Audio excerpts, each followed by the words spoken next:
start, and this is question number 1 from the Z 2022. So question number 1 is Sheila purchases two varieties of apples A and B for a total of rupees 2800 rupees. The weights in kg of A and B purchased by Sheila are in the ratio this, but the cost per kg is 20% more than that of B. I just read this question. तो मुझे समझ में आया कि ये question जो है simply I have to make the simple linear equations and I can solve this question. Either you can consider this question in the percentage or profit and loss. तो मैंने इस questions में दो चीजें मेरे पास, one is quantity and second is price. तो मैं just simply यहाँ पे लिख लेती हूँ, ये है मेरे पास A type apple and this is B type apple. Price का जो रेशियो है, प्राइस जो इन्होंने बोला है, cost per kg A is 20% more than that of B. 20% means 1/5. That means अगर यहाँ पे A की वैल्यू, B की वैल्यू अगर 5 है तो A will be 6. ठीक है, because if you don't know the concept of the fraction, आप परसेंटेज एक बार अच्छे से कवर करो, तो अगर 20% more than that of B, that means if B is 5 then A will be 6. Quantity क्या है? क्वांटिटी का रेशियो जो है यहाँ पे दिस इज 5:8. तो अगर आप प्राइस एंड क्वांटिटी दोनों यहाँ पे करते हो तो ये रेशियो बन जाएगा आपके पास में 30:40 या फिर 3:4. अब 3:4 में उन्होंने क्या बोला है? टोटल रुपीज 2800 रुपीज में उसने परचेज किया था. Sheila sells A and B with profit of 15% and 10% respectively. ठीक है, इस पे अब यहाँ पे टोटल देखो, अगर आप देखो तो 3:4 मतलब 7 यूनिट इज 2800. तो 1 यूनिट का वैल्यू कितना हो जाएगा? 400. तो 3 यूनिट का वैल्यू 1200 एंड 4 यूनिट का वैल्यू 1600. अब इसमें क्या बोला है? आपको ए पे 15% प्रॉफिट हो रहा है, तो अगर आप 1200 का 15% निकालोगे दिस इज 180 एंड बी पे आपको 10% का प्रॉफिट हो रहा है दैट इज 160. अगर आप 180 प्लस 160 करते हो तो दिस इज 340 रुपीज. तो आंसर हो जाएगा आपके पास में ऑप्शन नंबर 4. तो यहाँ पे बच्चे मैंने क्या किया है, सबसे पहले मैंने प्राइस का रेशियो एंड क्वांटिटी बनाई, दोनों का प्रोडक्ट, बिकॉज आप कंपाउंडेड रेशियो कर सकते हो. तो 3:4 के अकॉर्डिंग आपको पता चला कि फर्स्ट टाइप का जो एप्पल्स है उसमें 1200 रुपीज इन्वेस्ट किए गए और जो बी है उसमें 1600 इन्वेस्ट किए गए. फर्स्ट पे you earn the profit 15%, second पे you earn the profit 10%.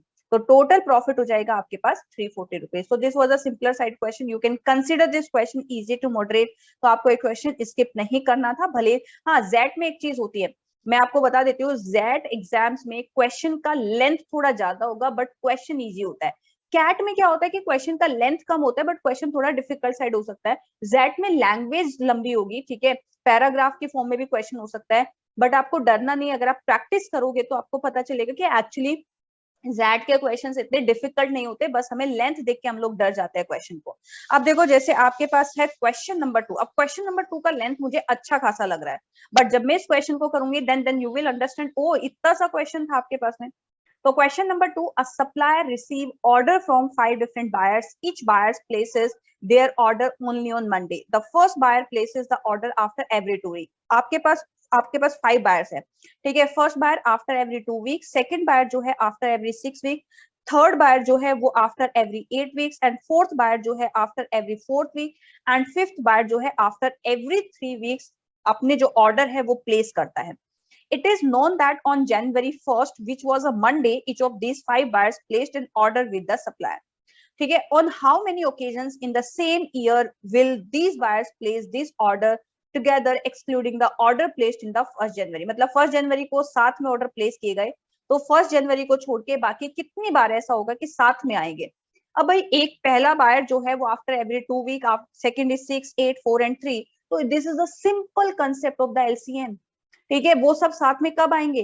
when you find a number which is divisible by all the given numbers. तो when you find the LCM of 3, 4, 6, 2 and 8, तो it will be 24. That means after every 24 weeks सारे के सारे buyers जो है वो same place पे आ जाएंगे. तो 24 वीक टोटल आपके पास 52 वीक्स होते हैं 1 ईयर में. तो 24 into 2 48, आगे तो जा ही नहीं पाएगा. दैट मीन्स दो बार ऐसा होगा कि आपके जो बायर्स हैं वो प्लेस देयर ऑर्डर टुगेदर. ये 1 जनवरी पे एक हो गया, वो मुझे एक्सक्लूड करना है, उसने यहाँ पे मेंशन किया. तो कितना इजी क्वेश्चन था. तो ऐसा हो सकता है कि आप इस क्वेश्चन को देख के छोड़ दो, लेकिन एक्चुअली जेट में जो क्वेश्चंस होते हैं, मैं फिर से बोलूं, लेंथ थोड़ा लंबा हो सकता है बट क्वेश्चन डिफिकल्ट नहीं होते. तो in this question you just need to find out the LCM. So this is the question number 3. क्वेश्चन नंबर 3 में आपको देखो क्या दिया हुआ है. The sum of the cubes of two number is 128. तो a cube plus b cube, this is 128. While the sum of the reciprocals of their cube, तो 1 cube plus b cube is 2. आपको फाइंड आउट करना है what is the product of the squares of that number. That means आपको a square b square का value find out करना है. तो अगर आप यहाँ पे एलसीएम लेते हो a क्यूब b क्यूब, तो ये आ जाएगा a cube plus b cube is equal to 2. And a cube b cube की वैल्यू आपको पता है दैट इज 128. 2 से कैंसिल करोगे तो 64. तो this is a b whole cube is equal to 64. a into b का वैल्यू है आपके पास में यहाँ पे 4. आपको बताना है a इंटू b का होल स्क्वायर, तो 4 का स्क्वायर होगा दैट मीन्स 16. तो ऑप्शन नंबर 4. अब सोचो, क्या आप ये क्वेश्चन अटेम्प्ट नहीं कर सकते थे? सिंपल क्वांटिटेटिव क्वेश्चन था, कुछ भी नहीं था इस क्वेश्चन में, ठीक है. तो this was actually easy question. Now move on the question number 4. अब देखो क्वेश्चन नंबर 4 की अगेन लैंग्वेज आपके पास में लंबी सी लेंथ दी हुई है क्वेश्चन की. तो आपको क्वेश्चन दिया हुआ है some members of a social service organisation, just 1 second, हाँ सम एक सेकेंड जस्ट, हाँ. Some members of a social service organization in Kolkata decided to prepare 2400 laddus to give to a children in various orphanages and slum in the city. ठीक है, इधर उधर की बातें दी हुई हैं उसने.